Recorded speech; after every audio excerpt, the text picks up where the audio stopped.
Selfish is a tool that I created for my own emotional well-being. And what it is a playbook for all the things that help me think better, feel better, do better. So every morning I started my day by going over those takeaways. I've been doing that for 5 years and it's been a game changer.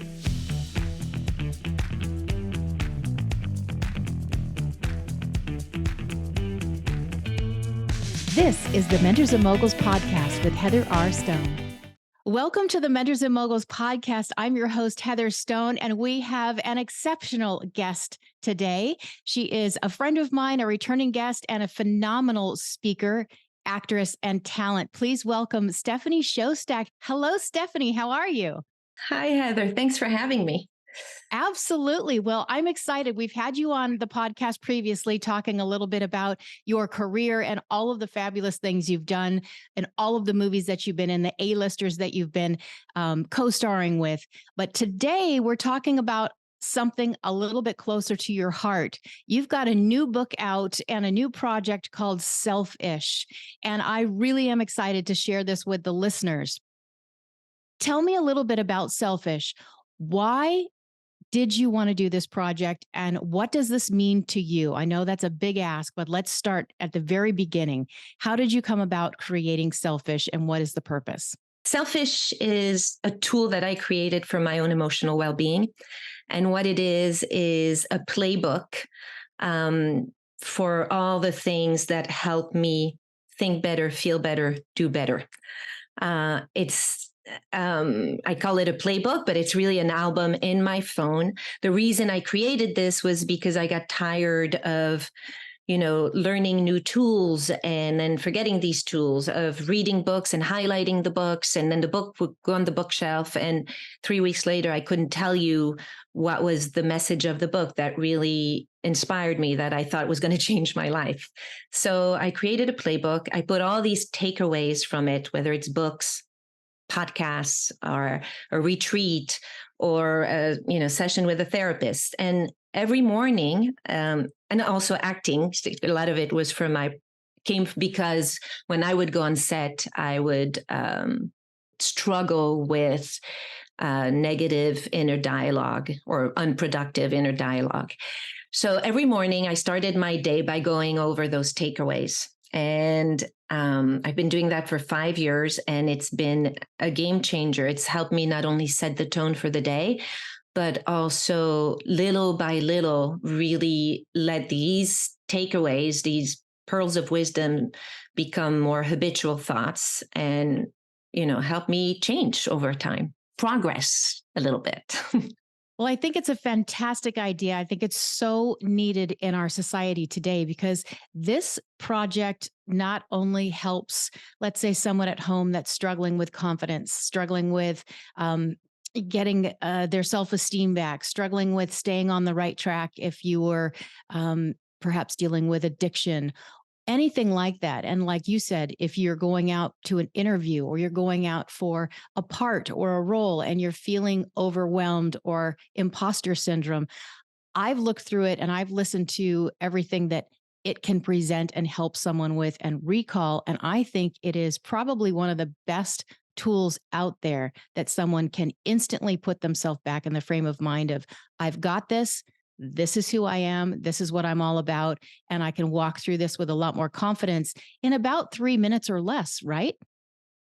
Yeah, looking at your playbook takes about 3 minutes or less. But what you said is, this is who I am, this is what I'm all about, is the key. So Selfish, the book, is actually a workbook that's centered around 8 exercises that are based in psychology.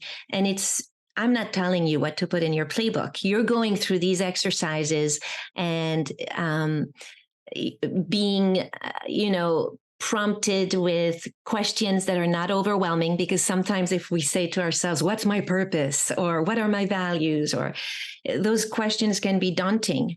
The exercises guide you with spoon feed you little step by little step. And it helps you to kind of take stock of your life, how far you've come.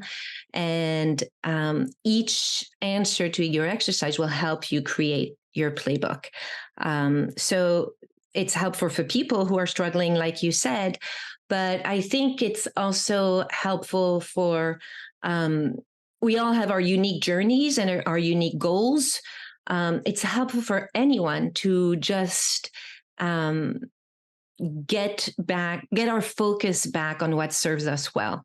I heard this crazy stat recently that within the first 15 minutes of waking up, we consume as much information as we used to 50 years ago in 1 week.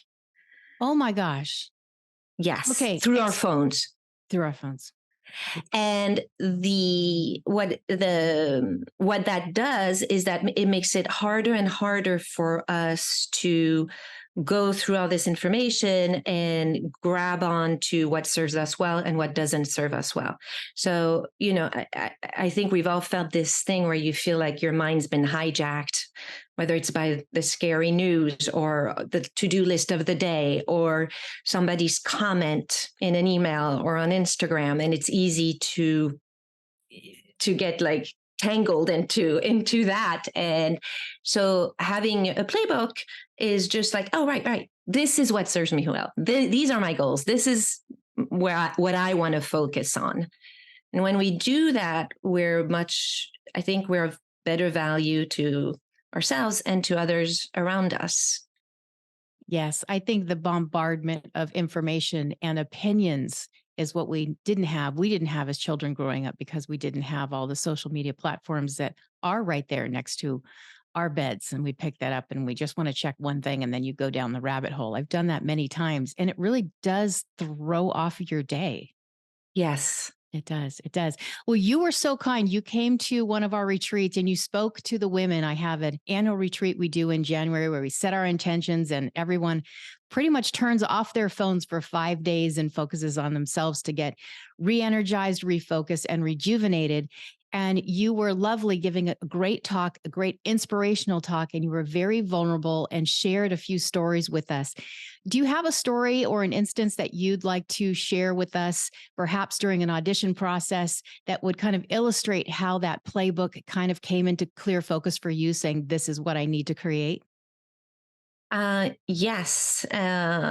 And it wasn't an audition. Oh, I see. I see which one you're going for. Is that the story, the audition Mhm. from yeah. So about 10 years into my career, I had a new manager. Her name is Estelle.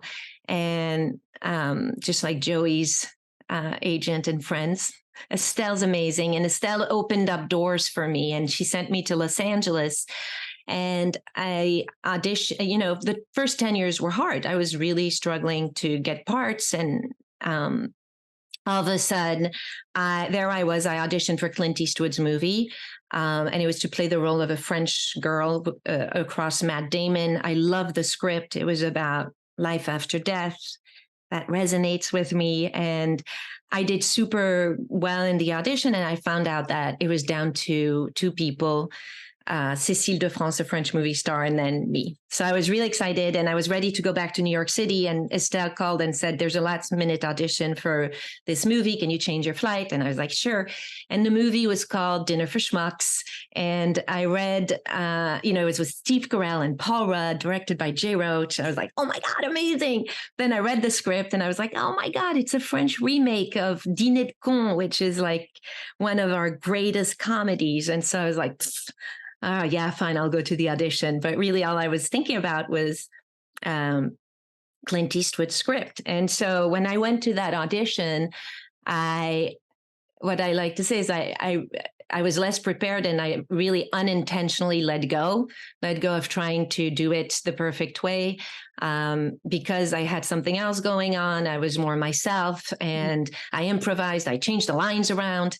And then eventually I didn't get the Clint movie and I did get Dinner for Schmucks. And so that audition process really was an eye opener for me at the time about letting go. But it wasn't until years later that I realized that, because when I did get on the set of Dinner for Schmucks, ironically, that is the catalyst for all this selfish and self-help stuff crap, as I used to say before, I was into this, because when I got on that set, I really completely lost my confidence. For the first time, people were saying yes to me. We want you. And I didn't know what to do with that. And it made me it paralyzed me. I was unable to let go. And it impacted my performance and also just my well-being. And so how did you get over that? What helped you say, okay, get it together, Stephanie, you can do this. You're totally up to this. You got the part and you are qualified. During the movie? Yes. Nothing. I tried to snap out of it. I'm a competitor. I played competitive golf. I like to, and the audition process there was a lot of pressure, and I like to think I can do pressure. And so I used the old same techniques that I used to use, which was, yeah, come on, God damn it, just do it and snap out of it. You've worked hard. This is all you want. And all this kind of self-talk. But I really did not have the tools to recalibrate.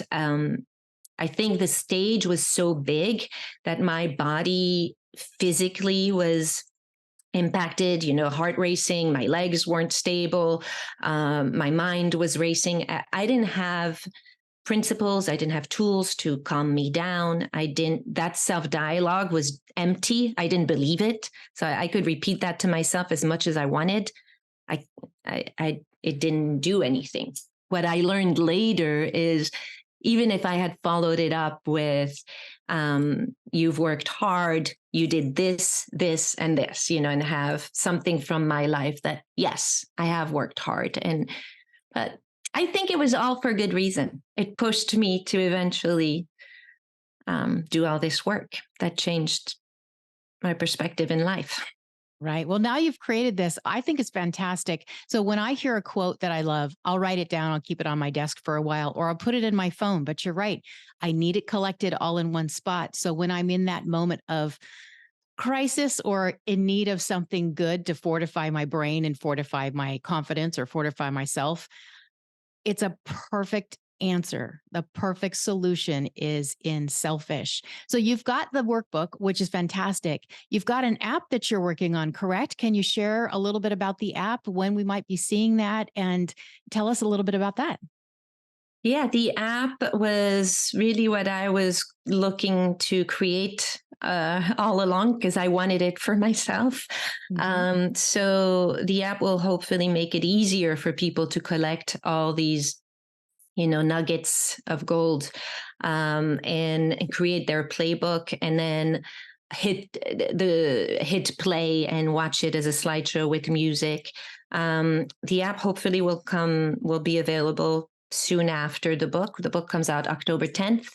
It's been an amazing process to build. It's really a collaboration of people who are passionate about this project. I work with tech expert Kaushik Mahmood, who came on just because he loved the project. Little Big Brands, which is a branding company in town here, who also love this project. They're the one who came up with the name Selfish and design everything. It's fun. It's very exciting. I hope it's ready soon. Well, I've seen it in a rudimentary form and I absolutely love it. I can't wait to download it myself and use it because, again, it's everything condensed in my phone and it will be my new go-to. So, and I think so many people will use this in areas that maybe that you haven't even thought about yet. I bet there's applications because everybody needs this, whether you're an athlete or you're an actress, you're a stay-at-home mom, everybody needs a little shot of that. And I love the fact that you can put in photos. For instance, the photos that you can put in evoke so many emotions. A picture says 1,000 words. I love the idea that you can have quotes and sayings and tools, but a photo can just remind you and bring you right back home and say, oh yeah, that's what it's all about. Forget about all this other noise. Yeah, and it's scientific. There's science behind it, and then if you pair photos with words, so one of the exercise in the book is, what are your greatest achievements? And your greatest achievements can be things you're super proud of, milestones that you want to celebrate, but it's also moments that when you were in that moment, you didn't know how you were going to get through it, and you eventually found a way. It's also moments where you help people. So we guide you to figure out what are your greatest achievements. And then if you can have a picture of a moment where you shined, or so just when you're about to do something difficult, seeing that in your playbook reminds you that, yeah, I have done hard things. I can do this. And when you said, wait a second, you said an athlete can use this. Even people at work, a lot of people, companies are investing so much in personal growth of their employees. Companies are investing so much, like they take their employees on retreats. They have webinars and speakers who come to speak. So the idea is for anybody who does all this, it's like a one-off. You get it in your head and then you forget it. So imagine being a way to take that takeaway and put it in your playbook. It's great also for companies. It can help with training. And where I was going is that I like this analogy. The quilts the grandmother's quilts. Yes. Yes. Where there's like little pieces of fabric. They all have a different significance, but they're all threaded together. Mm-hmm. And your quilt is unique to you. And just by looking at that quilt, it provokes an emotional response, and it brings you back to these moments you don't want to forget. It reminds you of who you are. That's the playbook, because it's not just quotes. It's all these different pieces, bits and pieces that make up who you are, and point you back to your North Star. I love that. I love that. How bright our grandmothers were. We just thought those were like projects for the grandmother to give to us, but actually they knew it all along. Right? They knew it all along. Yeah. Well, let's talk a little bit about something kind of fun, your career. You've had so many incredible roles with so many A-listers. Is there anything that, what are you working on now? Is there anything that you can share with us? Well, what I can share is that we're on strikes, unfortunately. We are on strike, actors and writers, and so hopefully nobody's working on anything, and we are just hoping for contracts to be, to be fair, and we can get back to work soon. But I actually cannot talk about my. No worries. No worries. Well, I love watching you on A Million Little Things, your character Delilah. That's how I first got introduced to you. And I absolutely love that. And then I went down the rabbit hole and watched everything that you've been in. And you're just such a delight to watch. Is there any kind of a project, whether it's TV, movie, plays, anything like that, that is on your wish list, saying someday, if I could only work with this person and I could do this type of movie or this type of project, what's in your wish list, your dream career list for that? I actually don't have something like that, something specific. I've never had that. I just sort of, when I see something that I like, I'm like, this is a good fit.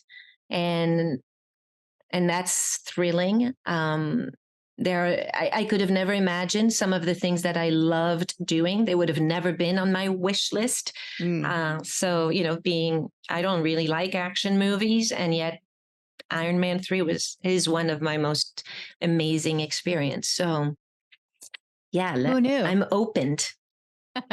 Who knew? Who knew? Well, Yeah. hopefully the strike will end soon. Is there a light at the end of the tunnel coming soon, or are we really just working through it at this point? What do you hear? Nobody knows, but what I hear is people are hoping for something to happen in mid-October. Oh, But wow. those are just predictions, and we know nothing. Wow. Well, that's difficult because when you all go on strike, we have less content. There's a lot of content out there, but the quality content that obviously comes from actresses and actors like you, is very different than a lot of the talking heads that are quote unquote unprofessional and not trained. It's not their first craft. So hopefully you all will end that strike soon and get paid your due and get back to work. Yeah, and figure out all these issues with artificial intelligence and streaming services, and Hmm. yeah. Well, selfish is a terrific morning routine. So, how would you suggest someone apply the workbook and the app in the morning? How would you use it? But you designed it. What do you suggest? Um, the first part, yes, is doing the workbook. The workbook will help you feed your playbook. Your own answers will help you feed your playbook. And the reason the workbook exists is because when I would talk about this concept with people, they would say, "What's in your playbook?" Mm. And I was like, "That's my own playbook. It's private, my life, my playbook," kind of thing. Right. um, and so I do also encourage people to keep their playbook and their answers private, because the second we do something to show other people, we edit ourselves, and um, if we get embarrassed and we censor ourselves. So first step I would say is do the playbook, the workbook. And then once you have a playbook, just watch it. For me, what works is watching it while I sip my cup of coffee. Um, every day we wake up, we feel different. We have different things on the horizon, and it's interesting because I'll watch something and I'm like, yeah, that doesn't do anything for me today. Oh, this. Yes, Mhm. I needed that today. Um, I have a funny story. I was visiting my parents in France, and my dad is 88, and golf is his life. Mhm. And my dad's incredible. He's taught me so much, and really is a big part of who I am. But he's also a big pain in the ass. And on the golf course, he can be a pain in the butt. And I was scheduled to play golf with him in a tournament because my husband was like, "Yeah, your turn." Mhm. And I woke up and I was like, ugh, just dreading. And, in a loop in my head was, I don't want to play golf with him. Why did I agree to this? He's going to embarrass me. He's going to he's going to be a pain in the butt to the people we're playing golf with. He throws his clubs. He swears in English. And I was, psyching myself out. Is that the expression? Psyching Yes, out? Yeah. correct. And then I was like, yeah, maybe I need to look at my playbook. And I went to get my coffee downstairs. I looked at my playbook. My soundtrack came on, and all of a sudden it just put things in perspective, had a little more humor, a little more compassion. And I think I showed up differently on the first tee because of it. And I ended up having a great day with my dad. And we didn't win or anything, but he didn't get mad once. And I had a great time. And I'm so happy I did it. Um, so I think just how we think, it really impacts how we feel, and it impacts how we show up in the world for others. So watching it as often as you can is, I don't know if you've heard, I hear this a lot, mental fitness. And Yes. people say we need physical fitness. If you go to the gym just once, it's not going to do anything. And our mental game is the same. You need to do the reps. And That's so right. doing the reps for me every or most mornings is, I found that the more consistent my reps are, the more, apt I am at responding versus reacting to whatever comes at me during the day. Well, it shifted your perspective and it got you out of that funk saying, I'm going to go left all day long with my dad. And instead you went right. So that is a beautiful example of how the playbook can help. Neuroscience is so popular right now. Everyone is fascinated with, quote unquote, rewiring your brain. And it's interesting that they have the scientific proof to say if you actually do these exercises, you can physically see that you're rewiring the paths in your brain. So it is a science. It's not just kind of something that's woo woo and out there and self-help No, there's aisle. This is science true. behind this. And you know, I don't like to, there's science behind each exercise and a digestible thing, but I'm not a psychologist, so I'm not gonna, but yes, absolutely. And what I will say is that I've experienced it. I've seen, when I'm on set now, I used to go down a spiral. Whatever my triggers are, it would take over. Um, the triggers are still there, and I Mm, still, you know, that first thought will still come in my head, but now I have awareness and I recognize the thought, and then I have something to redirect and shift my focus. And that's what I like to say the playbook does, is it allows you to pause, shift your focus to what serves you well, reconnect to the best of who you are, because we're not going to get rid of our, you know, anger, frustration, doubt, fear. All of that is in us, and it serves a purpose, and the point is not to ignore it, but just to be aware of it, and then have a game plan to where do I go from there, what do I do with that. And it depends on the situation, and it's different for all of us. right. Have you shared this with other actors on set? And if so, what was their reaction? Yes. So, um, Christina Moses, who plays Regina on A Million Little Things, we were walking. This was first season. Yeah, first season. We were walking in the woods. We did a lot of walks together. We love nature, and we both meditate. We both are really into personal development. She does a lot of work, and we were talking about, oh my God, it's amazing how you get caught in the same old unsupportive thoughts again and again. And we're like, yes, it's crazy. No matter how much work you do, you know, you wake up tired one day and boom, you're going to go right back. And so I said to her, well, one thing that's helped. And I was like, should I tell her? Because it was a little embarrassing. I had a little playbook. And so I was like, this is what I found helps me. And so I shared it with her and I showed her, and she was like, oh my God, this is great. Hmm. And so she created her playbook, and she actually wrote an amazing testimonial about it, like saying that it's so she finds it so simple and easy for anyone to do, and that it's helped her tremendously in her career with confidence, and that then it trickled down to every area of her life and helped shift her mindset. Allison Miller also created a playbook. At first, she was one day I was on set and I was really like annoyed at things and, you know, in one of those moods. And she's Sure. like, did you look at your little playbook today? And I was like, I sure did. Imagine how worse I'd be if I.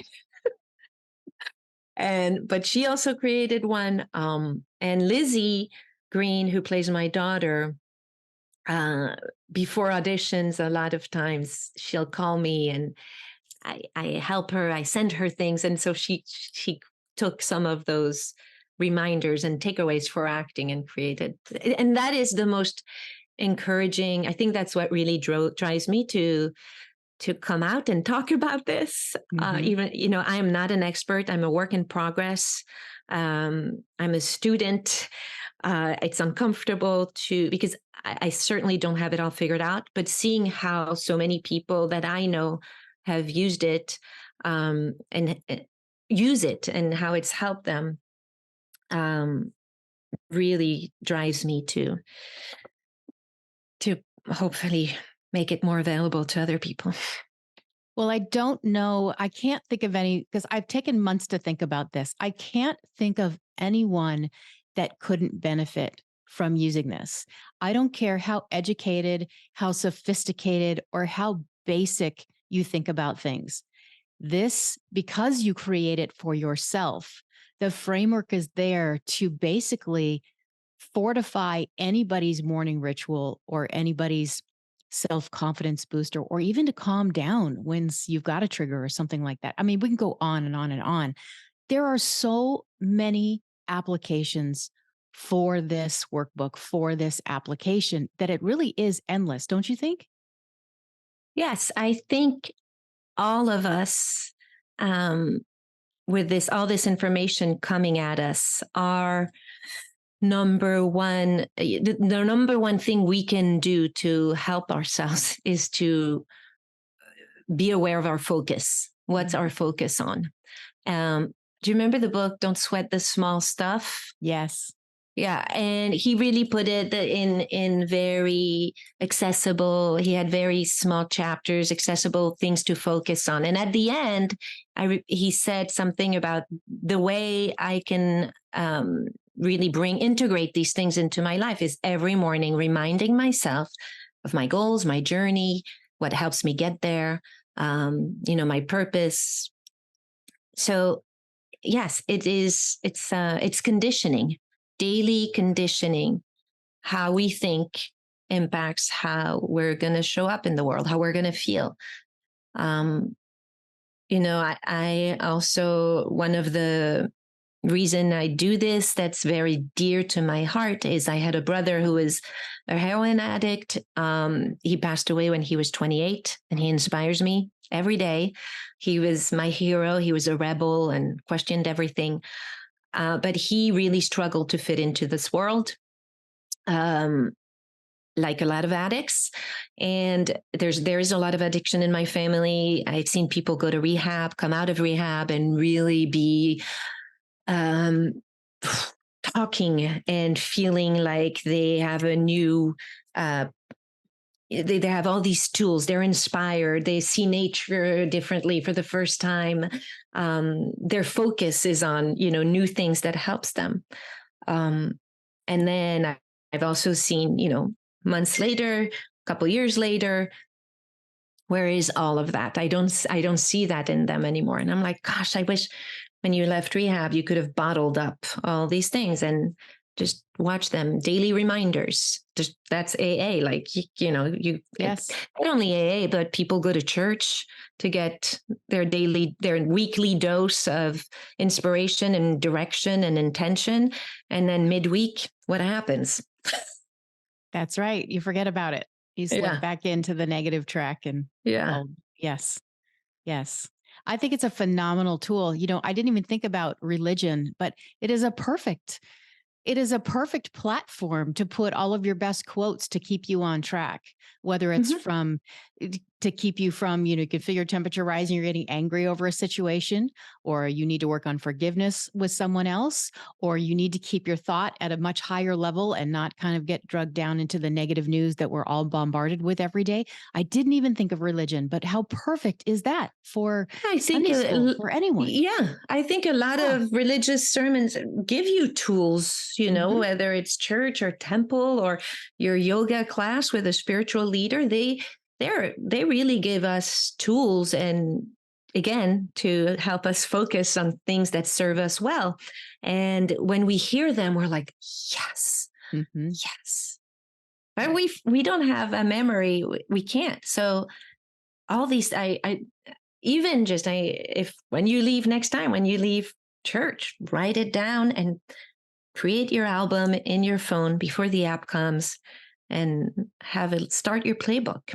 And by the way, I have a playbook. So I have a daily playbook that I look every day, but I'm a golfer. So I have a playbook for before I go on the golf course, to remind myself of my swing thoughts, of my mental thoughts for a golf game. I have a playbook before I do speaking engagement. That's just about that. With pictures from your retreat when I spoke, and it's like, oh yeah, I've done this before and it was fun. You were phenomenal at the retreat. Everybody loved your message. It was just a very powerful and honest and authentic message, but you really did. I was looking around the room at the audience, and everybody was very inspired and touched by just your blatant honesty. And this playbook, I'm thinking of 1,000 different ways to use it. Now, you just touched on something. You don't have to just create, or you're not limited to creating just one playbook scenario. So I could have a playbook for a physical endeavor. I could have a playbook for instance, I'm in the middle of writing a book. So I could use that to get myself recentered and refocused. And then I could have another one, because I'm quite spiritual, for, religion or spirituality or meditation. So you can have many different playbooks on your phone, not just one? No, you can have different playbook, and the app also it will make that a lot easier. Um, and because otherwise, imagine the size of your playbook, and you It'd be don't need to huge. see everything every day. But everybody's different, and uh, we all have different buckets of our lives. So imagine you are going to marriage therapy. You could have a playbook for that. So every day Huh. you remember, oh, this is how I want to be with my partner, and I'm going to use I language versus you language today. uh, and then so you can think about it as the different buckets of your life. You can think about it at my husband, his playbooks are different. Mine are more like that for events, specific events. His are more, he's got a joy playbook. So it's more like emotions. He's got a like calm playbook. So Oh, I his love are that. more about how he wants to feel. Interesting. I would just automatically guess, since women seem to be more emotional, that that would be a female thing. But actually, how brilliant is that? I think I need to share that with my husband. Thank you very much. What a great idea. So the possibilities are really endless. I need to get to That's why work. it's called selfish, Uh-huh. because it's about you, it's for you, it's created by you. Um, yeah, it's your life. Why? Hmm. And the word playbook, I think so. A friend of mine was like, playbook, it sounds so sporty. But I was like, well, yeah, athletes, sports teams have playbooks, but companies have playbooks, Yes. with their strategies and their missions and mission statements. And like, why don't we have a playbook for our life? If we don't have a playbook for our life, we end up living our life according to somebody else's playbook. Well said. Well said. Well, think about motherhood, new mothers. I need a playbook to be a new mother. What do I do next? How do I navigate this? Or with teenagers, every stage of life, there's always something going on. So it's very Parenting, applicable. Yes. yeah, if read, yeah, early motherhood. I remember reading tons of books Hmm. about being a mom, magazines. Would be great to have, parenting playbook and yeah, endless possibilities. I think also, what a quick story that was awesome for me was a friend of mine. She has a teenage daughter. She competes. She equestrian. She shows. Yes. She jumps and high level, and she fell off her horse. And during training, they were training inside. The environment was different, and then so her and her horse went through this thing. I love horses, but I don't do this, I so I used to don't know the train and terms. breed and train and show horses. So I completely understand. And once it's in your head, you need to Yes, get rid of it or else you get stuck there. Like in and the golfing, it horse would be the feels it. yips. Yeah. Yes. Oh, Yes, yeah. it's like the yips and go. So the Yes. horse felt it and he kept stopping before the jumps, which is more dangerous. So then the coach went up on the horse, or trainer, to like get the Mhm. horse back in the thing. And then she went back on. But her mom said, you need a playbook, like to remind Yes. yourself of all the things you have done and also of what the trainer is telling her. And so and then just last week she went and finished, I think, first, third, and third in three different events Oh, and wow. did amazing. And so she's a teenage. She's 14. And, I was like, put that picture in her playbook of her with her horse. Like, I can do hard things, or whatever affirmation Yes. she wants to write on this. I work hard. I trained hard. The falling helped me become better, or whatever. That is a fantastic testimony. I've grown up around horses, and like I said, I've trained them, I've bred them, I've broken horses, and you really have to get it to a completely different mindset when you're training them from the ground next to them, and when you're on them. And I've been in those situations, and they feel it. And there's nothing like a horse that can basically mirror what you're feeling and your emotions. So yes, if there isn't even a speck of fear, he's going to balk at that jump. He's going to not be in the rhythm. You're not going to be in sync. And that could have very tragic Yeah. ramifications. So that is a fantastic testimony. Thousands of applications for this playbook, my dear. I am so happy that you created this. Where can people find your book? Where should people wait for the app to come out? But really, they can start with the workbook and start on this right now and kind of make a rudimentary playbook in the meantime, correct? Yes. Well, the workbook is available for pre-order, and I have been told that pre-orders are very important for books. So if you like this, please pre-order. Please do. On Amazon is actually very important for authors, even though, I also do love independent bookstores. So, but you can make the decision. The book will come out October 10th for World Mental Health Day. That's when you will get it. And the app, hopefully shortly thereafter. You can go to my website, stephanieszostak.me. We're building a website for Selfish, so that will be on my website eventually. And the Selfish Playbook, it will be the website. That's where the app will be available. Very nice. Well, you can go to Stephanie's social media posts. You can go to at Heather R. Stone Official. There will be links there where you can buy it. You can go to heatherrstone.com. There's links there where you can buy it. So if you don't know how to spell her last name, it's a little bit different. Just go to the link probably in the bottom in the details of this podcast, and we'll have it for you to make it very easy. I've already pre-ordered. A lot of my friends that have listened to you and found out about this a few months ago have already pre-ordered. They're very anxious for it. And I am so thrilled that you're sharing this with the world. It is a much needed tool for all of us. Thank you so much, Heather. And I'm social, I'm just on Instagram, and it's Steph Shortstack to make it easier.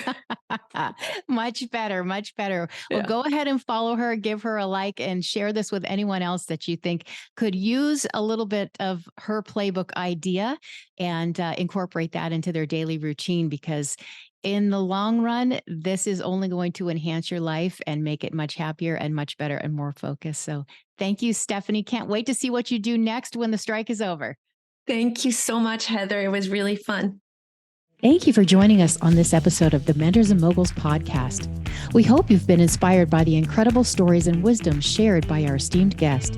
If you've enjoyed this podcast, be sure to subscribe and leave us a review, and share it with others that may benefit from the valuable insights shared here. Until next time, stay inspired, stay motivated, and keep making your mark in the world.